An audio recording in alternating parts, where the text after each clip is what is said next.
Welcome to SY study point. आज मैं बात करने वाला हूँ संघ राज्य संबंध से रिलेटेड जितने भी महत्वपूर्ण क्वेश्चंस बन सकते हैं या अभी तक उनसे जितने भी महत्वपूर्ण क्वेश्चन बने हैं, पूछे गए एग्जाम में, उन सारे क्वेश्चन को मैं इस वीडियो में डिस्कस करने वाला हूँ। तो चलिए वीडियो स्टार्ट करते हैं। पहला प्रश्न कह रहा है कि विधायी शक्तियों का केंद्र तथा राज्यों के मध्य वितरण का उल्लेख किस अनुसूची में है। आपको यहाँ पे स्टार्टिंग करना है पहले क्वेश्चन से। विधायी शक्तियों का केंद्र तथा राज्यों के मध्य वितरण का उल्लेख निम्नलिखित में से किस अनुसूची में किया गया है। आपके सामने ऑप्शन है 6वीं अनुसूची, 7वीं अनुसूची, 8वीं अनुसूची या 9वीं अनुसूची। पहला ये क्वेश्चन बड़ा इंपॉर्टेंट है। इन सेंट्रल और स्टेट दोनों के रिलेशनशिप के बारे में किस अनुसूची में कहा गया है। आज में से आपके सामने ऑप्शन हो जाएगा 7वीं अनुसूची में। 7वीं अनुसूची में ही कहा गया है केंद्र और स्टेट के रिलेशनशिप के बारे में। अब ये किस भाग में है, तो संविधान के भाग बात करते हैं हम 11 में कहा गया है, अनुच्छेद 246। इसमें यह बात कही गई है संसद और राज्य विधानमंडलों को संघ सूची, राज्य सूची और समवर्ती सूची में विधि बनाने का अधिकार दिया गया है। अब यहाँ पे सेंट्रल का जो होता है वो संघ सूची, राज्य का राज्य सूची, और दोनों मिलकर जहाँ कानून बनाते हैं उसको हम बोलते हैं समवर्ती सूची। यहाँ पे आपको इतनी जानकारी मिल गई। अगला प्रश्न है यहाँ पे, संघ तथा राज्य के मध्य वित्तीय संबंधों की विवेचना की गई है। संघ और राज्य के बीच में जो फाइनेंस रिलेटेड हैं उनकी विवेचना कहाँ पे की गई है। तो आपके सामने ऑप्शन दिख रहे हैं अनुच्छेद 168 से 171, अनुच्छेद 268 से 293, अनुच्छेद 278 से 291, अनुच्छेद 289 से 295। आपके सामने चारों ऑप्शन दिख रहे हैं। आपको इसमें से सही आंसर टिक करना है। तो इसका सही आंसर हो जाएगा अनुच्छेद 268 से लेकर 293 तक में बात की गई है संघ तथा राज्य के मध्य वित्तीय संबंधों के बारे में। यहाँ से आपको इतनी जानकारी मिलती है। अब इसी में बात की गई है भारत के संचित निधि, अकस्मातिक निधि, वित्त आयोग और संघ राज्यों के बीच टैक्स जो मिलते हैं उन सारी बातें की गई हैं अनुच्छेद 268 से लेकर 293 तक। और किस भाग में इसको रखा गया है? भाग रखा गया है 12 में। किसमें बात की गई है? भाग 12 में। अगले प्रश्न की बात करते हैं हम। तो इनमें से कौन सा विषय समवर्ती सूची में शामिल नहीं है। अब जो जितने भी ऑप्शन आपके सामने दिख रहे हैं इसमें से आपको बताना है कौन सा विषय ऐसा है जो समवर्ती सूची में शामिल नहीं है। आपके सामने ऑप्शन दिख रहा है शेयर बाजार तथा वायदा बाजार, वन्य जीवों एवं पक्षियों का संरक्षण, वन मजदूर संघ। इन चारों ऑप्शन में से कौन ऑप्शन ऐसा है जो समवर्ती सूची में शामिल नहीं है।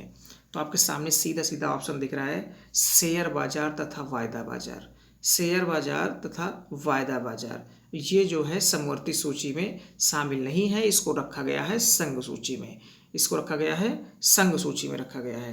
अब हम बात करते हैं समवर्ती सूची से रिलेटेड। वन्य जीवों पक्षियों का संरक्षण को जो है 42वें संविधान संशोधन 1976 द्वारा, 42वें संविधान संशोधन 1976 द्वारा किसको? वन्य जीव एवं पक्षियों के संरक्षण को 42वें संविधान संशोधन द्वारा जो है राज्य सूची से हटा के इसको समवर्ती सूची में रखा गया। पहले जो था वन्य जीव और पक्षियों का संरक्षण राज्य सूची का विषय था, लेकिन इसको हटा के अब समवर्ती सूची में रखा गया है। अगला प्रश्न है यहाँ पे, निम्नलिखित में से कौन सा विषय राज्य सूची से हटाकर समवर्ती सूची में शामिल किया गया है। अभी मैंने पीछे भी बताया, लेकिन इसमें और भी जितने भी हैं सबको हम बात करते हैं। पहला ऑप्शन है वन, न्याय प्रशासन, जनसंख्या नियंत्रण, उपर्युक्त सभी। ये चारों ऑप्शन में से आपको बताना है। तो ये तीनों ऑप्शन जो हैं वो शामिल किए गए थे। अब इसमें से सही आंसर हो जाएगा उपर्युक्त सभी। इनमें सब को राज्य सूची से हटा के समवर्ती सूची में शामिल किया गया था। वो भी किस संशोधन द्वारा? 42वें संविधान संशोधन द्वारा 1976 में। 1976 में वन को, न्याय प्रशासन को, जनसंख्या नियंत्रण को, इन सब को हटा के राज्य सूची से समवर्ती सूची में किया गया है। यहाँ से आपको इतनी जानकारी मिली। अगला प्रश्न कह रहा है निम्न में से कौन सा विषय समवर्ती सूची का है। अब ये बैक टू बैक क्वेश्चन इसमें इसी से रिलेटेड पूछे जाते हैं। आपको एक कोई टॉपिक दे देगा, कोई सब्जेक्ट दे देगा, वन जैसे दे दिया, अब पूछेगा ये किस मतलब सूची का विषय है, तो आपको वहाँ से बताना पड़ेगा कि संघ सूची का है, राज्य सूची का है या समवर्ती सूची का है। जैसे यहाँ पे बात किया, निम्नलिखित में से कौन सा विषय समवर्ती सूची का है? पुलिस, आपराधिक मामले, संचार या विदेशी मामले।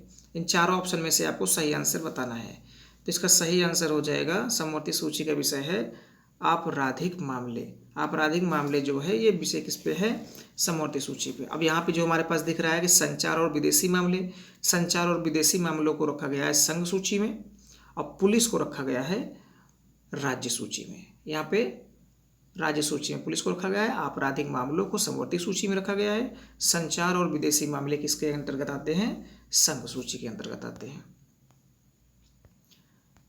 अगला प्रश्न है, संघ सूची में विषयों की संख्या कितनी है। अब यहाँ पे मैं आपको बताऊंगा संघ सूची में कितने विषय हैं, राज्य सूची में कितने विषय हैं और समवर्ती सूची में कितने विषय हैं। पहले आप ऑप्शन के अकॉर्डिंग टिक कीजिए, 97, 102, 82 या 89। आपके सामने चारों ऑप्शन यहाँ पे दिख रहे हैं, तो इसमें से आपको सही आंसर बताना है। इसमें सही आंसर हो जाएगा 97। 97 एक्चुअल में इसमें थे, लेकिन प्रेजेंट टाइम में अब यहाँ पे बता देता हूँ मैं संघ सूची, राज्य सूची और यहाँ पे हम बात करते हैं समवर्ती सूची की बात करते हैं। तो संघ सूची में पहले थे हमारे पास 97 विषय, प्रेजेंट टाइम में हो गए हैं 100। उसके बाद में बात करते हैं राज्य सूची में। तो राज्य सूची में पहले जो थे वो थे 66। कितने थे, 66 थे, अब हो गए हैं 61। इसमें से 5 हटा दिया गया है। समवर्ती सूची में पहले विषयों की संख्या थी 47, लेकिन प्रेजेंट टाइम में हो गई है 52। यहाँ से आपको ये पूरा टॉपिक में एक बार फिर से डिस्कस कर दिया देता हूँ। यहाँ पे संघ सूची में पहले 97 विषय थे, अब हो गए हैं 100। राज्य सूची में पहले 66 थे, अब हो गए हैं 61। समवर्ती सूची में पहले 47 विषय थे और अब हो गए हैं 52 विषय हो गए हैं। अब संघ सूची और समवर्ती सूची में ऐड किया गया है, जबकि राज्य सूची में विषय को हटाया गया है। यहाँ से इतनी जानकारी आपको मिली।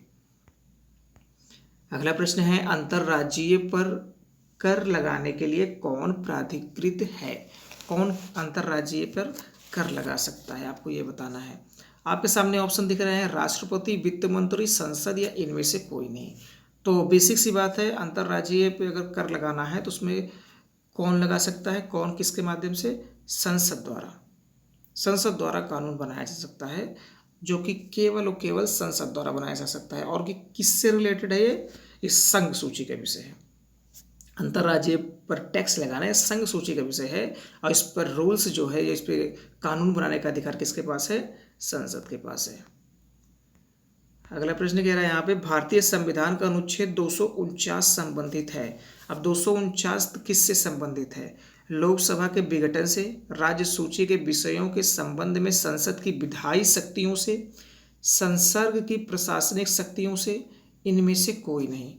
ये सारे ऑप्शन आपके सामने दिख रहे हैं। तो ये संसर्ग नहीं है, संसद है, बाई मिस्टेक प्रिंट हो गया, यहाँ पे संसद है। तो इसमें सही आंसर आपको टिक करना है। तो इसमें सही आंसर हो जाएगा, राज्य सूची के विषयों के संबंध में संसद की विधायी शक्तियों से, ऑप्शन नंबर 2। ऑप्शन नंबर 2 में बात की गई है 249 रिलेटेड है हमारा, सीधा सीधा है राज्य सूची के विषयों के संबंध में संसद की विधायी शक्तियों से। यहाँ पे आपको इतनी जानकारी यहाँ पे मिलती है। अगला प्रश्न यहाँ पे बता रहा है कि वे विषय जिन पर केंद्र व राज्य सरकारें दोनों कानून बना सकती हैं, वो किस में उल्लेखित किया जाता है, किस में उसका उल्लेख किया जाता है, जहाँ पे केंद्र और राज्य दोनों मिलकर कानून बना सकती हैं। तो ऑप्शन आपके सामने दिख रहा है, संघ सूची, राज्य सूची, समवर्ती सूची या इनमें से कोई नहीं। तो आपको सही आंसर मैंने पीछे ही बता रखा है, सेंट्रल जो गवर्नमेंट जो भी बनाती है कानून वो संघ सूची में रखा जाता है, स्टेट गवर्नमेंट जो बनाती है उसको राज्य सूची में रखा जाता है, और दोनों जो मिलकर बनाते हैं उनको समवर्ती सूची में रखा जाता है। इसका सही आंसर हो जाएगा ऑप्शन नंबर 3, समवर्ती सूची। यहाँ पे आपको इतनी जानकारी मिली। अब यहाँ पे जो मेनली देखा जाए, इस जो भी विधि बनाने का काम जो है वो संसद और राज्य विधानमंडल दोनों को दिया गया है, लेकिन इस कंडीशन में जो है डायरेक्टली अगर बात की जाएगी समवर्ती सूची में मेनली, तो इसका जो कानून दिया गया है किसके पास है, वो संसद के पास है। प्रेफरेंस हमेशा सेंट्रल के पास होता है। यह प्रश्न बात कर रहा है कि भारतीय संविधान में अपशिष्ट शक्तियां किस में निहित होती हैं? भारतीय संविधान में अवशिष्ट शक्तियां किस में निहित होती हैं? राष्ट्रपति, राज्य, केंद्रीय मंत्रिमंडल या संसद? तो इसका सही आंसर हो जाएगा संसद। अपशिष्ट शक्तियों की बात की गई है अनुच्छेद 248 में। 248 में ही अपशिष्ट शक्तियों की बात की गई है, जो कि संबंधित है, जो कि निहित है किसमें? संसद में। अब यहाँ पे अगर मैं किसी कंट्री की कंपेयर करता हूँ आपके सामने यहाँ पे, तो अमेरिका और ऑस्ट्रेलिया में अपशिष्ट शक्तियाँ जो हैं वो राज्यों में, ठीक है, राज्यों से रिलेटेड हैं। लेकिन जो कनाडा है वहीं से लिया गया है अपशिष्ट शक्तियों को, जो कि शक्तियाँ किस पे प्रदान निहित होती हैं? सेंट्रल गवर्नमेंट में, संघ सरकार में। और जो अमेरिका और ऑस्ट्रेलिया कंट्री है, इनकी जो अपशिष्ट शक्तियाँ निहित होती हैं किस में होती हैं? वो होती हैं राज्य में। तो ये यहाँ से कहाँ से ले गए हैं? कनाडा से ले गए हैं। इसको इतना भी माइंड में रखिए आप। अंतर्राज्यीय परिषद के गठन से संबंधित अनुच्छेद है। अंतर्राज्यीय परिषद के गठन से संबंधित कौन सा अनुच्छेद है? आपके सामने ऑप्शन दिख रहे हैं 262, 263, 264 या 265। चारों ऑप्शन आपके सामने दिख रहे हैं, आपको सही आंसर यहाँ पे टिक करना है। तो इसमें सही आंसर हो जाएगा अनुच्छेद 263। अनुच्छेद 263 रिलेटेड है अंतर्राज्यीय परिषद से, इंटर स्टेट काउंसिल से रिलेटेड है। अब इसकी स्थापना भी यहाँ पे थोड़ा इसके बारे में हम आपको सामने बता देते हैं। इसकी स्थापना जो की गई थी सरकारी आयोग की सिफारिश पे की गई थी, और किसके द्वारा? राष्ट्रपति द्वारा 1990 में की गई थी। और यह एक संवैधानिक संस्था है। अब इसमें इसका उद्देश्य क्या होता है? इसका उद्देश्य होता है संघ और विभिन्न राज्यों के मध्य अपनी समन्वय की स्थापना करना, सेंट्रल और स्टेट के बीच में समन्वय स्थापना करना, यही काम होता है अंतर्राज्यीय की। इसकी स्थापना हुई थी 1990 में।